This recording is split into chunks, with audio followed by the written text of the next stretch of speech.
Markets are swinging crazily now. Let me lead. My stocks portfolio with Palantir inside is down 31,000 for the day.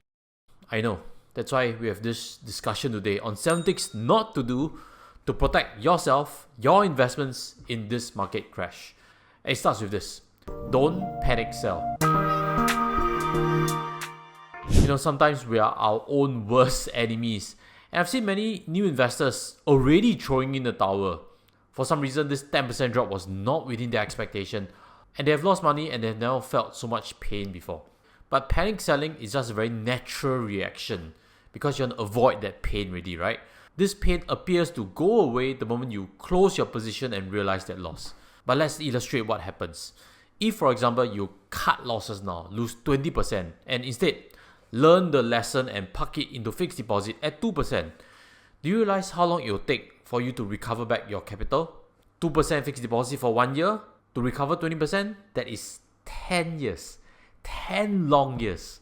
Crazy, correct? You can't even remember what happened 10 days ago. What more to say, 10 years. The fastest place for your 20% to recover is by remaining invested. But of course, this refers to when you're broad-based and when you're diversified.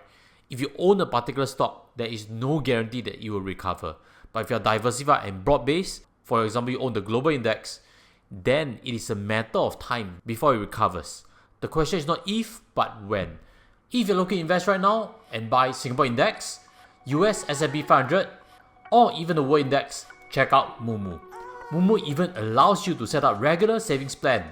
And with it, you can actually lower your average cost, start with as low as $10 and set up hassle-free automations. As a MOOMOO user myself, what I love about it is it has zero commissions, and this helps to keep costs low. Let me show you what else you can get. Inside MOOMOO, you can find very quickly what are the latest trends to invest and all the latest updates to make an informed decision. If you want to seize opportunities in this volatile market, use MOOMOO's Smart Investment. For long-term investors, you can check the valuation levels of companies you are interested in, analyst rating and Morningstar research, all on MOOMOO. There's something else interesting over here, the technical sentiment feature. You can judge whether the market is bullish or bearish using technical indicators even if you're not familiar with them. Moreover, MOOMOO offers in-depth analysis for each technical indicator for further insight. MOOMOO also provides references for stock price positions, which can help you identify potential support and resistance price levels. These features all help to make your investing easier. MOOMOO also has powerful trading tools that you can use also as an investor. You can see their price charts clearly and you can see all the comments and latest news. And with that, if you're new to MOOMOO, you can use my sign up links below in the description to get $820 worth of new sign up rewards, including a free Tesla stock and also a $20 cash trading coupon just with my unique referral links below. So, if you're ready to invest today, sign up with MOOMOO. Thank you very much and let's get back to our tutorial. Point number 2. Don't try to sell and buy back later. We all have itchy finger to try to close the position, correct? The logic suggests if the market is so bad and we're definitely going to go into recession, why not sell now and buy when it's 15% lower? Avoid this negative 15% heartache, correct? Seems like it makes sense, but it's totally illogical. The first thing to ask ourselves is, if we didn't know when the market peaked, how would we know when the market bottoms? Selling and buying back later is the epitome of market timing. And we have all heard of this saying, if you miss the best 10 days in the market, your returns will have been halved. So at this point, I have 2 tips. The first is to not focus too much on the price. Focus on what you own. If you own stocks, what is the company doing? If they are sound, if they are fine, for example, you own a REIT, then don't worry too much about the price drop. The second is to focus on the dividend. Has the dividend dropped? If the dividends haven't dropped, then again, don't panic. Don't try to sell and buy back later. Just focus on the dividend. Actually, market crashes happen all the time. And what you should do is to be diversified and dollar cost average. If you have the capacity, these could be times actually to take advantage of Mr. Market's good price and build up your investments. Point number 3, do not do any funny stuff like hedging, especially during a market crash. Hedging feels like you are protecting yourself, correct? Which is today's title. If you think about it, hedging in many ways is selling. You may be selling something that's different, but if they are correlated, it is still in some ways selling. The proper way of hedging should be when markets are going up and euphoric, correct? You worry that it comes down. Not to hedge where it has crashed already. By then, you have been way too late. That is why at this moment, don't go and learn options and sell puts, betting that the market will go down lower. If you're not sure so, don't go selling cover calls and try to make a premium now, because when the market rebounds, you're going to miss out on a lot of upside. After big market crashes are typically big rebound periods. So again, don't do funny things such as hedging, and very often also they lead to over trading, which is detrimental to your investment performance. The fourth thing to note is don't short sell.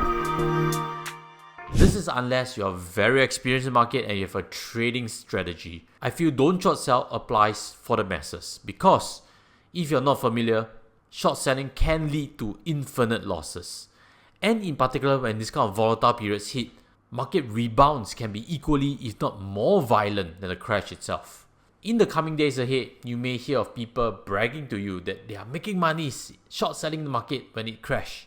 They sound very smart, correct? But we need to remember, markets are up 77% of the time. It's far easier to make money consistently owning stocks, owning companies, than to bet on the one quarter time when they are down. Point number 5, don't go taking on leverage right now, especially when the market is so volatile. At this moment, it's so easy to think, maybe I can buy on margin. It's time to get greedy when others are fearful. Now the fear meter is extreme fear, and Warren Buffett said before, be greedy when others are fearful, right? No. This could be taking what Warren Buffett is saying out of context. When you're on leverage, you would feel that you are getting very impatient, because in theory, when you have a borrowed position, you're incurring borrowing cost. And usually when you have leverage, you'll be investing in a size where it's bigger than your normal investment size. You'll be investing in a size which is bigger than what you usually are used to.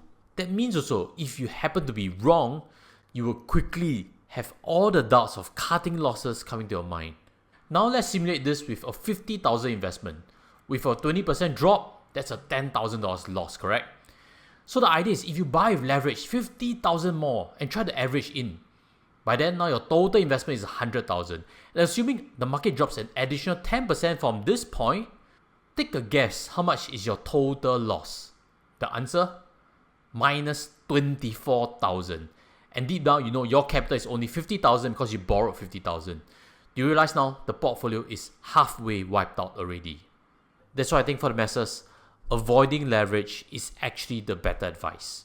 On the other hand, you may be working with a banker very closely, and the banker might be saying, hey, maybe now markets are giving good opportunities. You can invest, and with leverage, you can boost your returns. I've worked with many private clients before. There are some cases with investments on margin. I took on a case because it became so hard to cut losses. Getting into leverage is easy. Getting out is a whole different story. Point number 6, don't buy complicated products.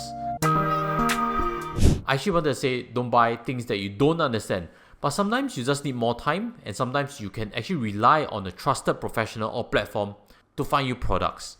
That's why I pivoted this point to don't buy complicated products. And what are typical red flags of complicated products? A, they have funny structures inside, such as structured link notes. When this event happens, there's a knockout price. When this happens, so on and so forth. The second red flag, the returns are usually pitched to you to entice you to take on that risk. Think very carefully before you buy.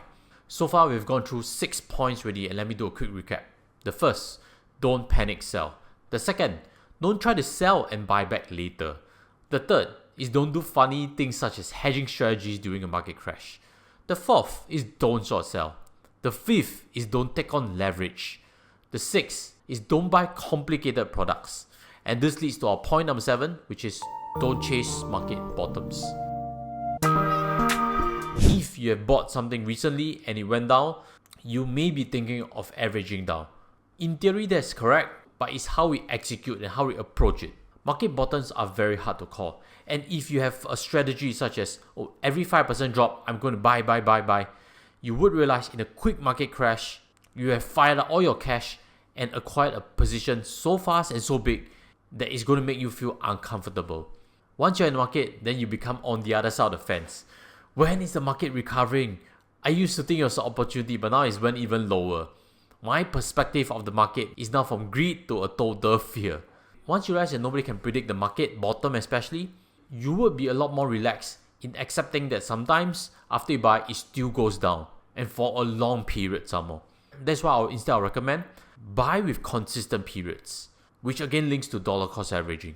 You compare that to against buying with every 5% drop. One focuses on the time, a consistent method, and one focuses on the price, which exacerbates the problem.